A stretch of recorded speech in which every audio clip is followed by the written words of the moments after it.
আল্লাহ রাসূলের কম্পন দেখে আম্মা জান খাদিজাতুল কুবরা রাদিয়াল্লাহু তাআলা আনহা ডাক দিয়ে বলেছিলেন, ওগো পেয়ারা নবী, ওগো আমার স্বামী, আপনার কি হয়েছে? আপনি এইভাবে কাঁপতেছেন কেন? আল্লাহ রাসূল ডাক দিয়ে বলেছিল, ওগো আমার খাদিজা, সাম্মিলুনি সাম্মিলুনি, তাড়াতাড়ি আমাকে চাদর দিয়ে ঢেকে দাও। আমি এমন ভয় পেয়েছি আজকে, এই ভয়ের কারণে আমার শরীরের মধ্যে জ্বর চলে আসছে, আমার শরীর কাঁপতেছে, আমাকে ঢেকে দাও। খাদিজা রাদিয়াল্লাহু তাআলা আনহা বুঝতে পেরেছিলেন যে এই নবীর উপর আজকে 40 বছর যেহেতু পূর্ণ হয়েছে, আল্লাহ তাআলা এই নবীর উপর নবুয়ত দান করেছেন। সুবহানাল্লাহ। নবুয়তের ভারের কারণে আল্লাহ রাসূলের শরীরের মধ্যে জ্বর চলে আসছিল। আল্লাহ রাসূলের কম্পন দেখে মা খাদিজা রাদিয়াল্লাহু তাআলা আনহা ডাক দিয়ে বলেন, ইয়া রাসূলুল্লাহ, ইয়া হাবিবাল্লাহ, চিন্তা করবেন না, চিন্তার কোনো কারণ নাই। আপনি নবীকে আল্লাহ পাক রব্বুল আলামিন অপমানিত করবেন না, কারণ আপনি আত্মীয় স্বজনের সম্পর্ক ঠিক রাখেন, আপনি অসহায়দের পাশে থাকেন। শুনে নেন ইয়া রাসূলুল্লাহ, দুনিয়ার জমিনের সর্বপ্রথম আপনার ইসলামকে, আপনার নবুয়তকে আমি খাদিজা গ্রহণ করে নিলাম। আপনার হাতে হাত রেখে কালিমা পড়লাম, লা ইলাহা ইল্লাল্লাহু মুহাম্মাদুর রাসূলুল্লাহ।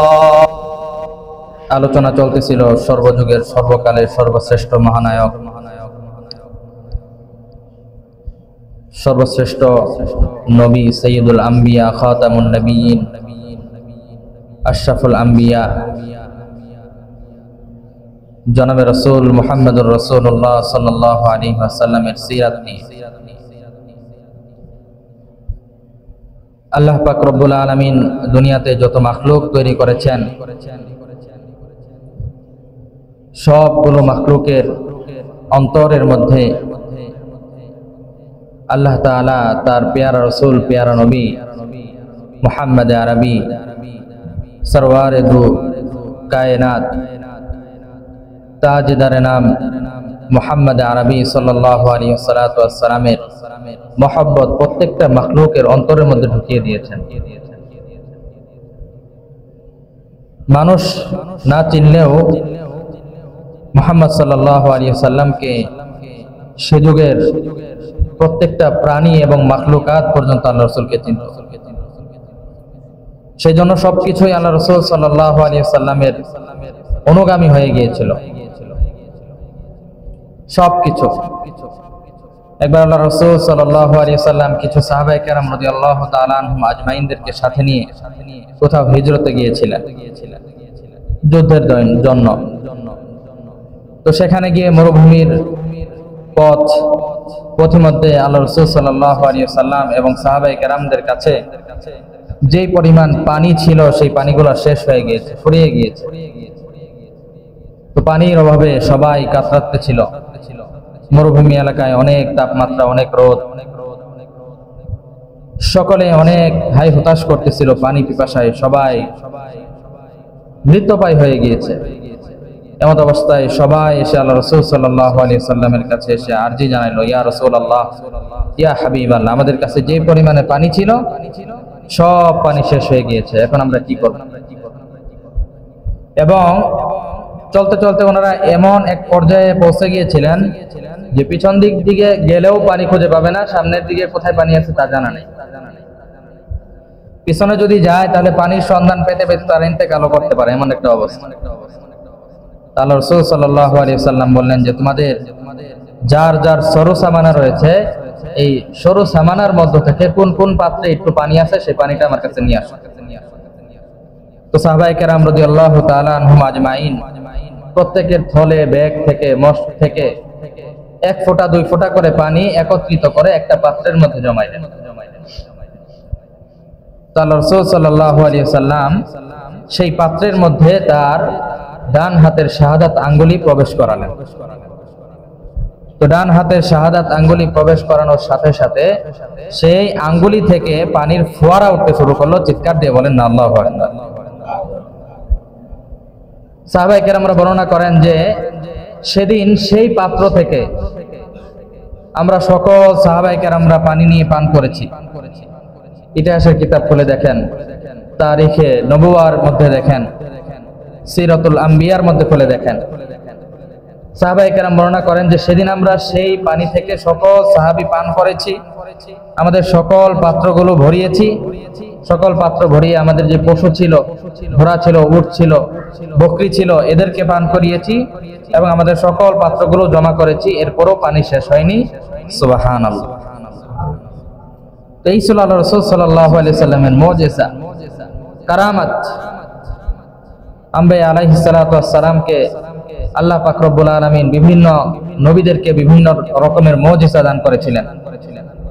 আল্লাহ রাসূল সাল্লাল্লাহু আলাইহি সাল্লামের অনেক মুজিজা ছিল। যেমন একবার আবু জাহেল আল্লাহ রাসূলের কাছে আসছে, সে বলতেছে যে মুহাম্মদ ভাতিজা, যদি তুমি আসমানের চাঁদকে দ্বিখণ্ডিত করতে পারো তাহলে আমি তোমার ঈমান আনয়ন করব। আল্লাহ রাসূল বললেন, চাচা সত্যি বলেছেন তো? আমি যদি আসমানের চাঁদ দ্বিখণ্ড করতে পারি তাহলে কি সত্যি ঈমান আনবেন? আবু জাহেল বলল, হ্যাঁ আনবো ঈমান। আল্লাহ রাসূল সাল্লাল্লাহু আলাইহি সাল্লাম তার শাহাদাত আঙ্গুলি দ্বারা আসমানের দিকে, চাঁদের দিকে একটা ইশারা করলেন। এই ইশারা করার সাথে সাথে আসমানের চাঁদ দ্বিখণ্ডিত হয়ে গিয়েছে। সুবহানাল্লাহ।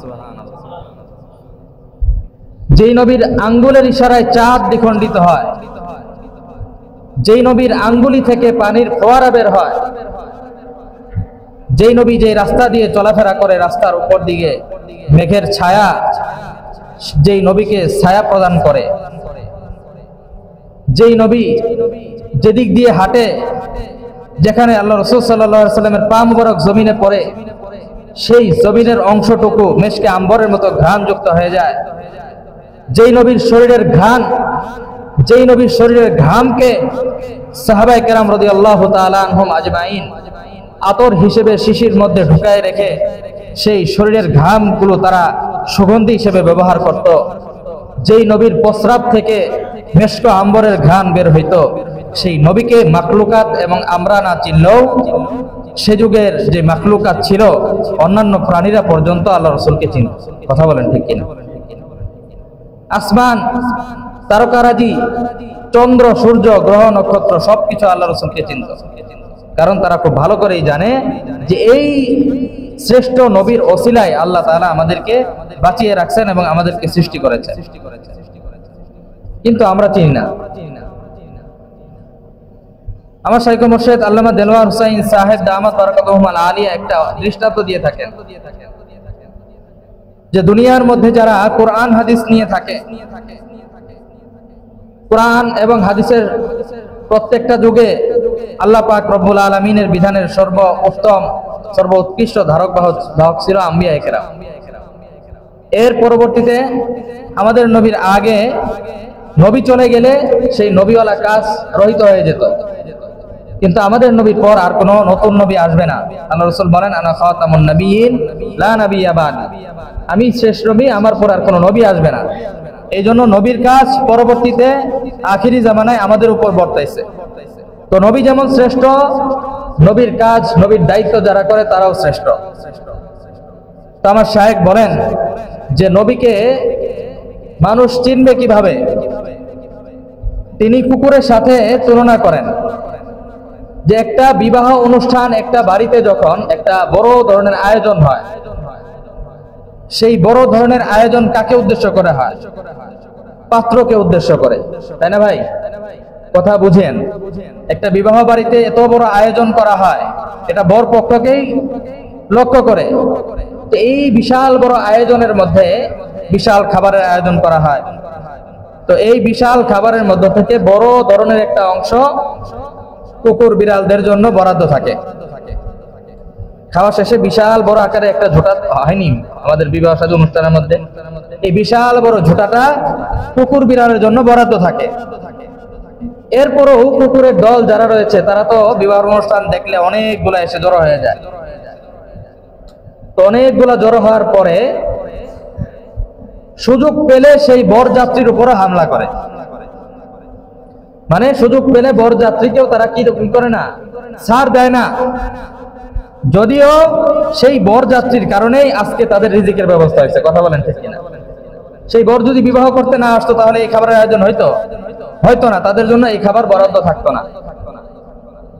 তো ঠিক তেমনি ভাবে এই দুনিয়ার মধ্যে, এই পৃথিবীর মধ্যে আল্লাহ পাক রব্বুল আলামিন এখনো পর্যন্ত এই পৃথিবীর নিজামকে টিকিয়ে রাখছেন একদল মানুষের জন্য। বিশ্বাস করেন, সেই একটা দল যদি এই দুনিয়াতে না থাকতো তাহলে এই দুনিয়ার জমিন আল্লাহ তাআলা টিকায় রাখতেন না। সেই দল হলো আম্বিয়া আলাইহিমুস সালাতু ওয়াস সালামের দল, নবীগণদের দল।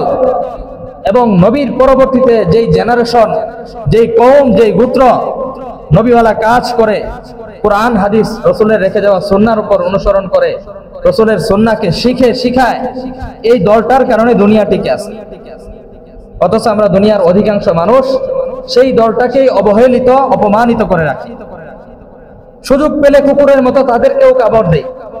তা আমার সাহেব খুব সুন্দর করে বোঝাইতেন যে যদি কুকুর জানতো যে ওই বরযাত্রীর কারণে আমার খাবারের রিজিকের ব্যবস্থা হয়েছে, তাহলে সেই কুকুররা সেই বরযাত্রীকে মাথায় উঠায় রাখতো, কামড় দিব তো দূরের কথা।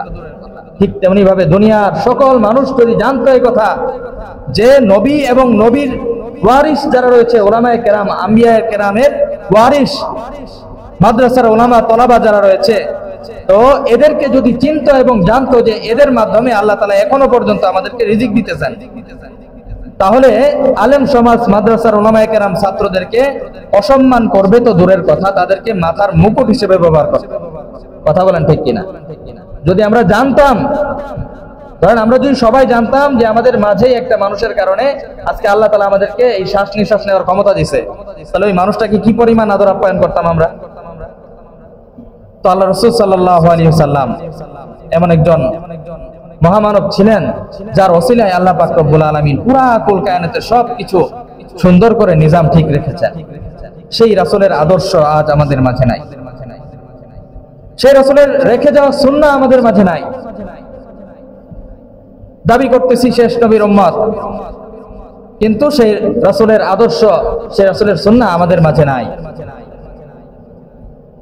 এজন্য আল্লাহ রাসূল সাল্লাল্লাহু আলাইহি ওয়াসাল্লাম ইরশাদ করেছেন যে কিয়ামতের ময়দানে, হাসরের দিন, আমি নবীর সুপারিশ ছাড়া একটা ব্যক্তিও জান্নাতে যেতে পারবে না।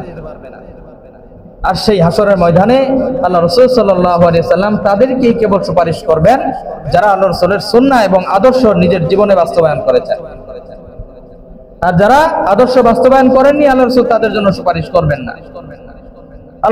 আল্লাহ রাসূল সবার জন্য সুপারিশ করতে চাইবেন, কিন্তু ফেরেশতারা এসে একটা পর্দা ঝুলিয়ে দিবেন।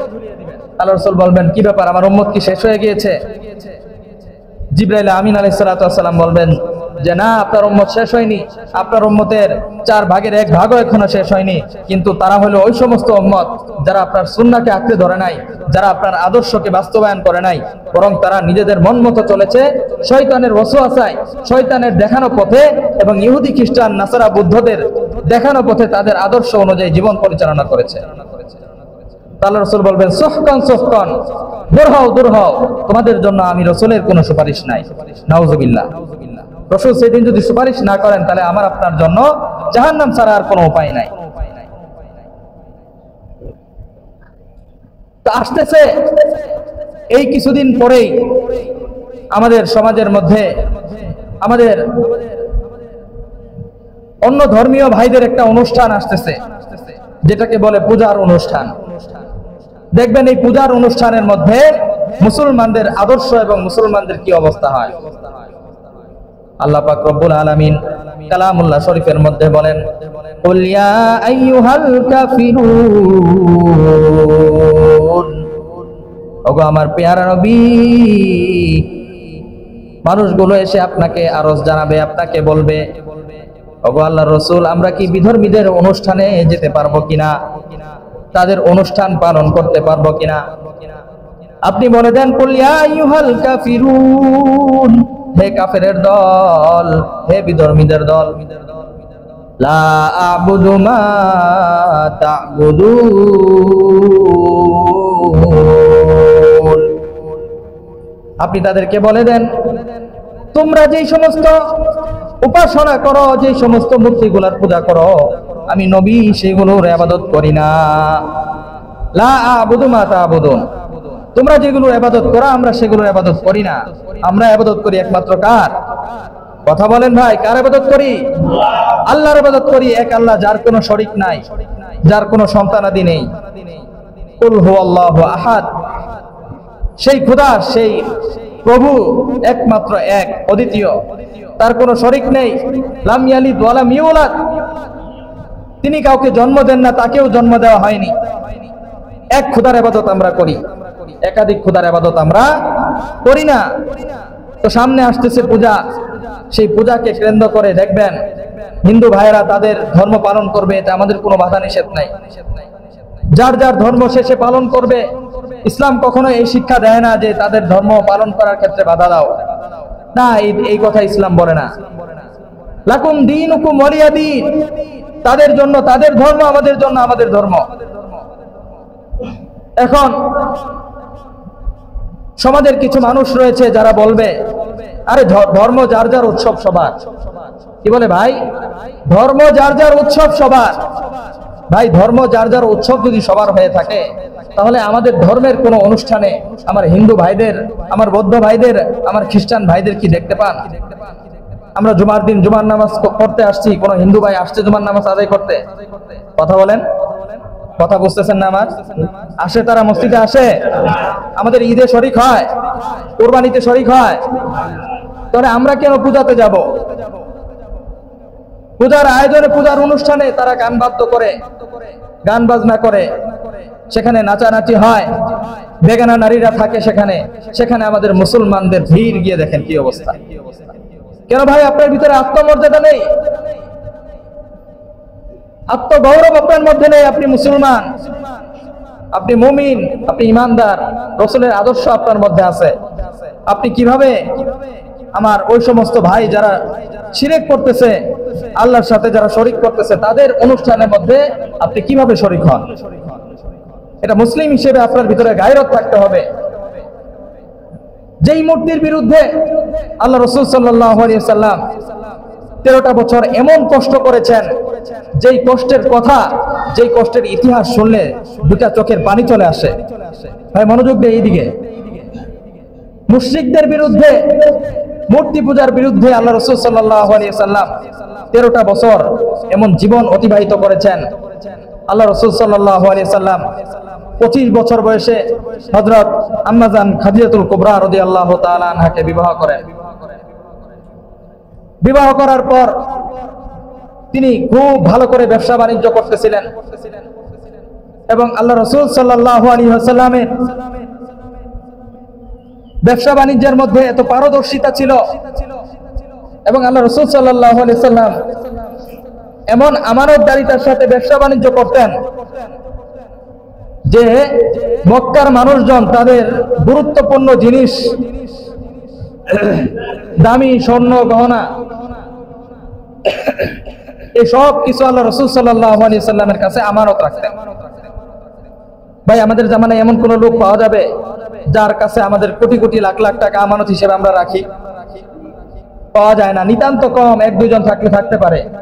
কিন্তু আল্লাহ রাসূল সাল্লাল্লাহু আলাইহি ওয়াসাল্লামের জামানায় আল্লাহ রাসূলের কাছে সবাই, মদিনার মুশরিক বলেন, ইহুদি বলেন, নাসারা বলেন, খ্রিস্টান বলেন, সবাই এসে আল্লাহ রাসূলের কাছে তাদের দামি দামি জিনিস, উপহার সামগ্রী আমানত রাখতেন। সুবহানাল্লাহ।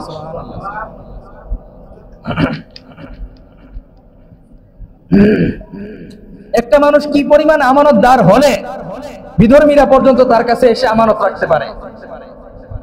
আল্লাহ রাসূল সাল্লাল্লাহু আলাইহি ওয়াসাল্লামকে সকলে মিলে, মক্কার সকল কাফেরের দল, মুশরিকের দল, সবাই মিলে আল্লাহ রাসূলের একটা উপাধি দিয়ে দিলেন। সেই উপাধি হলো আল আলামিন। কি উপাধি ভাই? আল আলামিন, অর্থাৎ বিশ্বস্ত। আল আমিন অর্থ কি ভাই? বিশ্বস্ত লোক। এর উপরে কোনো বিশ্বস্ত লোক হয় না। আল্লাহ রাসূলকে সবচেয়ে বেশি বিশ্বস্ত তারা ভাবত, মনে করত।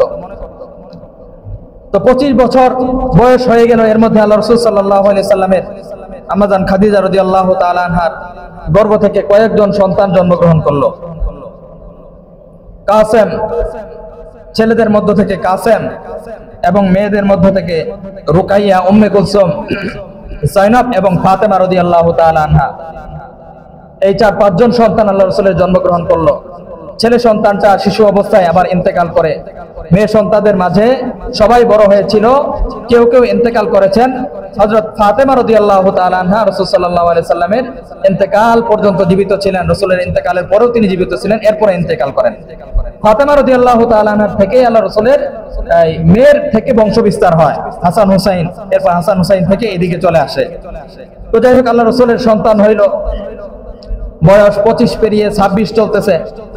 এমন অবস্থাতে একবার মক্কা নগরীর মধ্যে কাবা শরীফের মধ্যে যে হজরে আসওয়াদ পাথরটা, এই পাথরটা কাবা শরীফ থেকে ছুটে যায়। আর ওই জামানার মানুষজন যে যেটাই করুক, মূর্তি পূজা করুক বা যেটাই করুক, তারা কাবাকে খুব বেশি সম্মান করত। কারণ কাবা হলো এমন একটা ঘর, যে ঘরকে আল্লাহ পাক রব্বুল আলামিন আদম আলাইহিস সালামের মাধ্যমে নির্মাণ করিয়েছিলেন। সুবহানাল্লাহ। আদম আলাইহিস সালাম পৃথিবীর সর্বপ্রথম মানব। এটা আজ থেকে 100-200 বছরের কাহিনী না, অনেক অনেক কোটি কোটি লাখ লাখ বছর আগের কাহিনী। আদম আলাইহিস সালাম থেকে নিয়ে শুরু করে প্রত্যেকটা নবী এই ঘরকে সম্মান করেছেন। মুশরিকরা পর্যন্ত এই ঘরকে সম্মান করত। তো এই পাথর নির্মাণ করবে, এই পাথর পুনরায় সেই কাবা ঘরে স্থানান্তর করবে, এই নিয়ে মক্কার গোত্রের মধ্যে মারামারি লেগে গেল, দ্বন্দ্ব। এই দামি কাজটা কে করবে, কোন গোত্র করবে? মানে যেই গোত্র এই কাজটা করবে তার তো অনেক নাম হয়ে যাবে। পুরো পৃথিবী থেকে মানুষজন আসে এই কাবা ঘর তওয়াফ করে, তাদের একটা নাম হয়ে যাবে। যেমন হাজ্জাজ বিন ইউসুফ তার শাসন আমলে মক্কা শরীফ পুনর্নির্মাণ করেছিল। এরকম কয়েকবার যারা যারা রাজা বাদশাহ হয় তারাই তো চায় যে কাবা ঘরের মধ্যে আমি একটু কি করি, নতুন করে কাজ করি। তো যাই হোক, বর্তমানে কাবা ঘরের মধ্যে নতুন করে কাজ করার যে প্রথা, এটা বন্ধ হয়ে গিয়েছে। তো এই পাথর কে নির্মাণ করবে, এই নিয়ে দ্বন্দ্ব বেজে গেল। সবাই মিলে পরামর্শ করলো, এই মসজিদে নববীর গেট দিয়ে সর্বপ্রথম যে ব্যক্তি আসবে, সেই ব্যক্তি আমাদের মাঝে ফয়সালা করে দিবে যে এই কাবা ঘরের হযরত আসওয়াদ পাথর কে নির্মাণ করবে। তো ঘটনাক্রমে আল্লাহ পাক রব্বুল আলামিন সেই মসজিদে নববীর গেট দিয়ে আল্লাহ রাসূল সাল্লাল্লাহু আলাইহি সাল্লামকে সর্বপ্রথম ঢোকালেন। সুবহানাল্লাহ। সবাই দেখে আশ্চর্য হয়ে গেলেন এবং জোরে আওয়াজ দিয়ে বলতে লাগলেন, আল্লাহু আকবার, এটা তো আলামিন। আলামিন আসছে, বিশ্বস্ত মানুষ আসছে।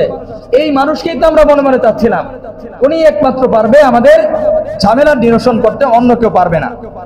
তো আল্লাহ রাসূল সাল্লাল্লাহু আলাইহি সাল্লাম আসলেন, এসে বললেন যে বড় একটা চাদর আনেন।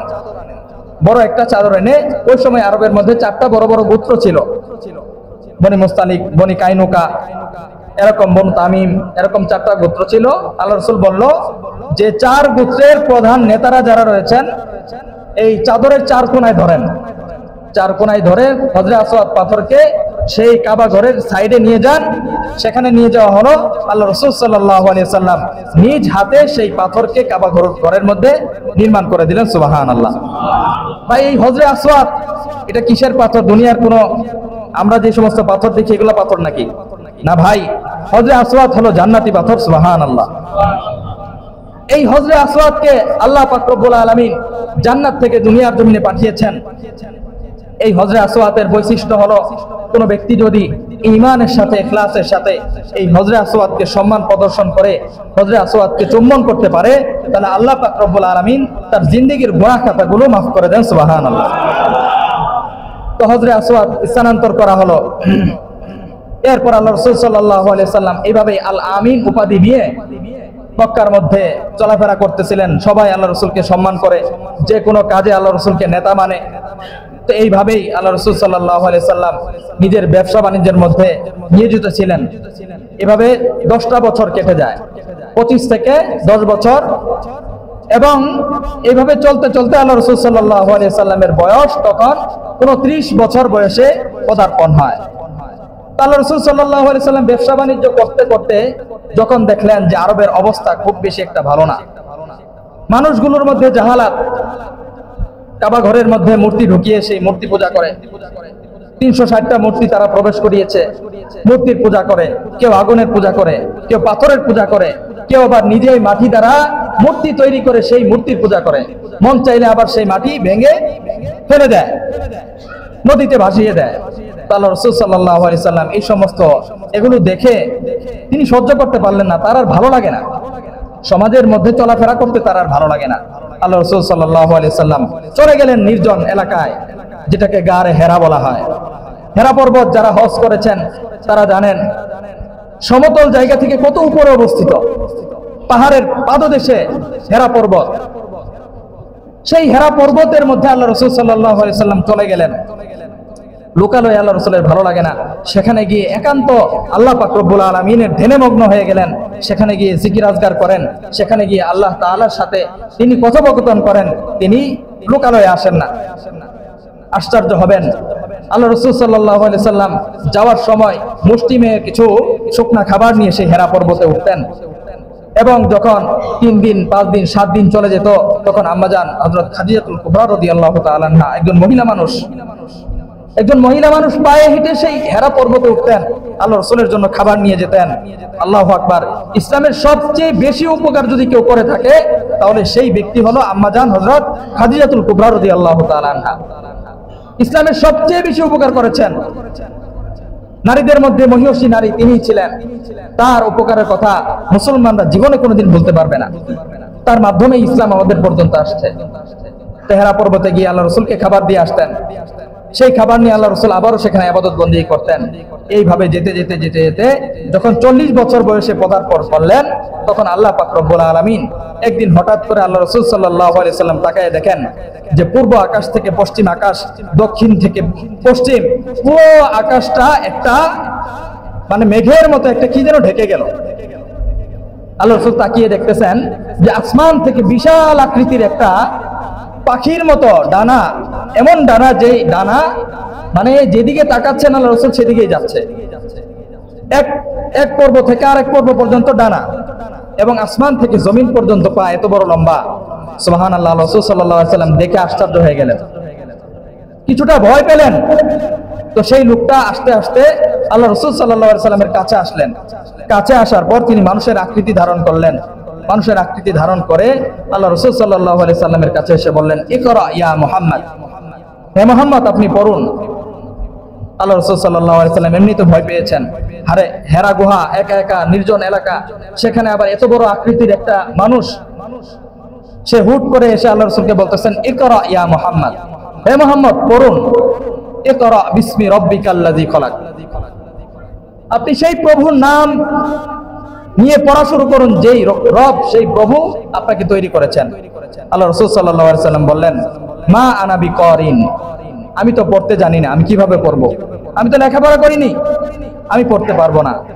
তো জিবরাইল আমিন আলাইহিস সালাতু ওয়াস সালাম আল্লাহ রাসূল সাল্লাল্লাহু আলাইহি সাল্লামকে বুকের সাথে মিলিয়ে জোরে একটা চাপ দিলেন। আল্লাহ রাসূল সাল্লাল্লাহু আলাইহি সাল্লাম পরবর্তীতে বর্ণনা করেছেন যে জিবরাইল ওই দিন আমাকে এমন একটা চাপ দিয়েছিল, যেই চাপের কারণে আমার কাছে মনে হয়েছিল যে আমার পাঁজরের যে হাড়গুলো, এই হাড়গুলো মনে হয় ভেঙে টুকরো টুকরো হয়ে গিয়েছে, এত জোরে চাপ দিয়েছিল। এই জন্য এই হাদিস থেকেই বলা হয় যে কোরআনের এলেম, কোরআন হাদিসের এলেম, এটা শাস্তি ছাড়া হয় না। শাস্তি ছাড়া কোরআন হাদিসের এলেম ভিতরে ঢোকে না। এই জন্য দেখবেন মাদ্রাসাগুলোতে এখনো পর্যন্ত এই শাস্তির প্রথা চালু আছে। হেফজখানায় গিয়ে দেখেন পিটা ছাড়া ছাত্ররা কোরআন মুখস্থ করতে পারে না, পিটা দিতে হয়। স্বয়ং যার উপর কোরআন নাজিল হয়েছে তাকেই কি করেছিল? জিবরাইল আলাইহিস সালাতু ওয়াস সালাম জোরে চাপ দিয়েছিল। এই চাপের কারণে আল্লাহ রাসূল সাল্লাল্লাহু আলাইহি সাল্লাম সাথে সাথে পড়া শুরু করেছিলেন। সুবহানাল্লাহ। তখন জিবরাইল আলাইহিস সালাতু ওয়াস সালাম সূরা আলাকের শুরুর দিকে কয়েকটা আয়াত তিনি তেলাওয়াত করেছিলেন। তার তেলাওয়াত শুনে শুনে আল্লাহ রাসূলও তেলাওয়াত করেছিলেন, ইকরা বিসমি রাব্বিকাল্লাযী খলাক। আল্লাহ রাসূল সাল্লাল্লাহু আলাইহি ওয়াসাল্লাম সেদিন কুরআনুল কারীম তেলাওয়াত করা আরম্ভ করে দিয়েছিলেন। সেদিনের পর থেকে জিবরাইল আলাইহিস সালাম একে একে সেই নবুয়াতের 40 বছরের পর থেকে 63 বছর পর্যন্ত যখন যে আয়াত, যে বিধান অবতীর্ণ করার প্রয়োজন, তখন সাথে সাথে আল্লাহ তাআলার পক্ষ থেকে আল্লাহ রাসূলের কাছে সেই কোরআনের আয়াত অবতীর্ণ করতেন। সুবহানাল্লাহ। সেই কোরআনের বিধানগুলো আল্লাহ রাসূল সাল্লাল্লাহু আলাইহি ওয়াসাল্লাম আমাদের মাঝে বাস্তবায়ন করে গিয়েছেন। 40 বছরের পর থেকে দীর্ঘ 13টা বছর মক্কার মধ্যে আল্লাহ রাসূল সাল্লাল্লাহু আলাইহি ওয়াসাল্লাম হারে সেই হেরা গুহা থেকে সেই আল্লাহ রাসূল থরথর করে কাঁপতেছিলেন। আল্লাহ রাসূলের কম্পন দেখে আম্মা জান খাদিজাতুল কুবরা রাদিয়াল্লাহু তাআলা আনহা ডাক দিয়ে বলেছিলেন, ওগো পেয়ারা নবী, ওগো আমার স্বামী, আপনার কি হয়েছে? আপনি এইভাবে কাঁপতেছেন কেন? আল্লাহ রাসূল ডাক দিয়ে বলেছিল, ওগো আমার খাদিজা, সাম্মিলুনি সাম্মিলুনি, তাড়াতাড়ি আমাকে চাদর দিয়ে ঢেকে দাও। আমি এমন ভয় পেয়েছি আজকে, এই ভয়ের কারণে আমার শরীরের মধ্যে জ্বর চলে আসছে, আমার শরীর কাঁপতেছে, আমাকে ঢেকে দাও। খাদিজা রাদিয়াল্লাহু তাআলা আনহা বুঝতে পেরেছিলেন যে এই নবীর উপর আজকে 40 বছর যেহেতু পূর্ণ হয়েছে, আল্লাহ তাআলা এই নবীর উপর নবুয়ত দান করেছেন। সুবহানাল্লাহ। নবুয়তের ভারের কারণে আল্লাহ রাসূলের শরীরের মধ্যে জ্বর চলে আসছিল। আল্লাহ রাসূলের কম্পন দেখে মা খাদিজা রাদিয়াল্লাহু তাআলা আনহা ডাক দিয়ে বলেন, ইয়া রাসূলুল্লাহ, ইয়া হাবিবাল্লাহ, চিন্তা করবেন না, চিন্তার কোনো কারণ নাই। আপনি নবীকে আল্লাহ পাক রব্বুল আলামিন অপমানিত করবেন না, কারণ আপনি আত্মীয় স্বজনের সম্পর্ক ঠিক রাখেন, আপনি অসহায়দের পাশে থাকেন। শুনে নেন ইয়া রাসূলুল্লাহ, দুনিয়ার জমিনের সর্বপ্রথম আপনার ইসলামকে, আপনার নবুয়তকে আমি খাদিজা গ্রহণ করে নিলাম। আপনার হাতে হাত রেখে কালিমা পড়লাম, লা ইলাহা ইল্লাল্লাহু মুহাম্মাদুর রাসূলুল্লাহ সাল্লাল্লাহু আলাইহি সাল্লাম। আম্মা জান খাদিজাতুল কুবরা রাদিয়াল্লাহু তাআলা আনহা ইসলাম ধর্ম গ্রহণ করলেন আল্লাহ রাসূলের হাতে সেদিন। এরপর থেকে আল্লাহ রাসূল গোপনে 3টা বছর পর্যন্ত গোপনে গোপনে ইসলামের দাওয়াত দিয়েছেন। ইসলামের বড় বড় শত্রুরা ছিল, আল্লাহ রাসূলের চাচা ছিল, আল্লাহ রাসূলের আত্মীয় স্বজনদের মধ্যেই বড় বড় আবু জাহেল মার্কা লোক ছিল। আল্লাহ রাসূল নামাজ পড়তেন গোপনে। আবু জাহেল উটের নাড়ি ভুড়ি নিয়ে যায় আল্লাহ রাসূলের পিঠের মধ্যে ছেড়ে দিত। আল্লাহ রাসূলকে কত কষ্ট দিত। নবুয়তের পর থেকে 13টা বছর মক্কার জিন্দেগি। এই মক্কার জিন্দেগির মধ্যে আল্লাহ রাসূল সাল্লাল্লাহু আলাইহি সাল্লাম নানান ধরনের নির্যাতন সহ্য করেছেন। নির্যাতন নিপীড়নের এক পর্যায়ে আল্লাহ রাসূল মক্কা নগরীর মধ্যে থাকতে পারলেন না। আল্লাহ রাসূল সফর করলেন তায়েফে। মনে করলেন তায়েফবাসী, মক্কাবাসী আমার কথা শুনে না, তায়েফবাসীকে গিয়ে আমি ইসলামের দাওয়াত দিব, তায়েফবাসীরা ইসলাম গ্রহণ করবে, সেখান থেকে ইসলামের হাওয়া পুরো পৃথিবীতে চালু হয়ে যাবে। আল্লাহ রাসূল এই চিন্তা নিয়ে তায়েফে গেলেন। তায়েফে গিয়ে তায়েফের মানুষগুলোকে দাওয়াত দিলেন, ইসলামের দাওয়াত। আল্লাহ তাআলা এক, আল্লাহর কোনো শরীক নাই, মূর্তি পূজা করা যাবে না, আগুনের পূজা করা যাবে না। এই দাওয়াত যখন তায়েফবাসীকে দিলেন, তায়েফবাসীরা আল্লাহ রাসূলের দাওয়াতকে কবুল করবে তো দূরের কথা, পোলাপানকে লাগিয়ে দিল আল্লাহ রাসূলের পিছনে পাথর নিক্ষেপ করে করে মুহাম্মদুর রাসূলুল্লাহ সাল্লাল্লাহু আলাইহি সাল্লামের দেহ মুবারক থেকে রক্ত ঝরালেন। নাউজুবিল্লাহ। আল্লাহ রাসূল মার খেয়ে এমন অবস্থা হলেন, রক্ত টপকিয়ে টপকিয়ে পড়তেছে। আল্লাহ রাসূলের জুতা মুবারক রক্ত দিয়ে ভরে গেল। সাহাবায়ে কেরাম যিনি সাথে ছিলেন তিনি বললেন, ইয়া রাসূলুল্লাহ, ইয়া হাবিবাল্লাহ, আপনার রক্তগুলো জমিনের মধ্যে ফেলে দেন, তাহলে আপনার ব্যথা একটু কম হবে। প্যারা রাসূল রাহমাতুল লিল আলামিন ডাক দিয়ে বললেন, ওগো আমার পেয়ারা সাহাবী, আমি নবীর রক্ত যদি, এক ফোঁটা রক্ত যদি জমিনের মধ্যে পড়ে, তাহলে এই জমিনের মধ্যে কিয়ামতের আগ পর্যন্ত আর কোনো উদ্ভিদ জন্ম নিবে না। তায়েফের মানুষগুলো আমাকে আঘাত করেছে, আমার রক্ত ঝরিয়েছে, কিন্তু আমি রহমত হিসেবে দুনিয়ার জমিনে অবতীর্ণ হয়েছি। আমি তাদের জন্য এই কাজ কখনো করতে পারি না। যদি এখানে ফসল উৎপন্ন না হয়, এই তায়েফের পরবর্তী মানুষগুলো কি খেয়ে বাঁচবে? চিৎকার দিয়ে বলেন না আল্লাহু আকবার। যেই নবী মায়ের খেয়েও, রক্ত ঝরিয়েও উম্মতের জন্য টেনশন করেন, উম্মত পরবর্তীতে কি খাবে সেই টেনশন করেন, সেই নবীর আদর্শ ছেড়ে দিয়ে আজকে আমরা বিজাতীয় আদর্শ নিয়ে পড়ে আছি। কথা বলেন ঠিক কিনা? এই মূর্তির বিরুদ্ধে, মুশরিকদের বিরুদ্ধে আল্লাহ রাসূল সাল্লাল্লাহু আলাইহি সাল্লাম 13টা বছর এমন যুদ্ধ করলেন, যে যুদ্ধ তার আপন চাচাদের সাথে, নিকটাত্মীয়দের সাথে যুদ্ধ করে আল্লাহ রাসূল সাল্লাল্লাহু আলাইহি সাল্লাম শেষ পর্যন্ত মক্কা নগরীর মধ্যেই টিকতে পারলো না। তার আত্মীয় স্বজনগুলো এক সময় তাকে আল আমিন মনে করত। হ্যাঁ, তাকে কি পরিমাণ মহব্বত করত, কিন্তু যখন আল্লাহর কথা বলছে, নবুয়ত পাওয়ার পর কালিমার কথা বলছে, মূর্তি পূজা ছেড়ে দিতে বলছে, তখন ওই মানুষগুলোই আল্লাহ রসুলের এমন বিরোধী হয়ে গিয়েছে যে আল্লাহ রসুলকে তারা মক্কা নগরীকে থাকতে দেয় নাই, বরং আল্লাহ রসুলকে তারা মক্কা থেকে তাড়িয়ে মদিনায় হিজরত করতে বাধ্য করেছে। সেই নবী 13টা বছর মক্কা নগরীর মানুষদের সাথে যুদ্ধ করে আমাদের জন্য মূর্তির বিরুদ্ধে যুদ্ধ করে গিয়েছেন। আর আজ আমরা এই বর্তমান জামানায় এসে আমরা আমাদের হিন্দু ভাইদের পূজার সময় যখন চলে আসে, তখন সেই পূজার মধ্যে হুমড়ি খেয়ে পড়ি। কথা বলেন ঠিক কিনা? তাহলে করা যাবে? পূজার মধ্যে অংশগ্রহণ করা যাবে? পূজার মধ্যে অংশগ্রহণ করা যাবে না। আমাদের বিজাতীয় ধর্মীয় বিধর্মীদের যে সমস্ত অনুষ্ঠান রয়েছে, ওই সমস্ত অনুষ্ঠানে আমাদের অংশগ্রহণ করা যাবে না। তাহলে আল্লাহ রসুল নারাজ হয়ে যাবেন, আল্লাহ তাআলা নারাজ হয়ে যাবেন, আমাদেরকে মৃত্যুর পর জাহান্নামে যেতে হবে। আল্লাহ পাক রব্বুল আলামিন আমাদেরকে সহিহ বুঝে আমল করে উভয় জাহানে ধন্য হওয়ার তৌফিক দান করুক। সকলে বলেন আমিন।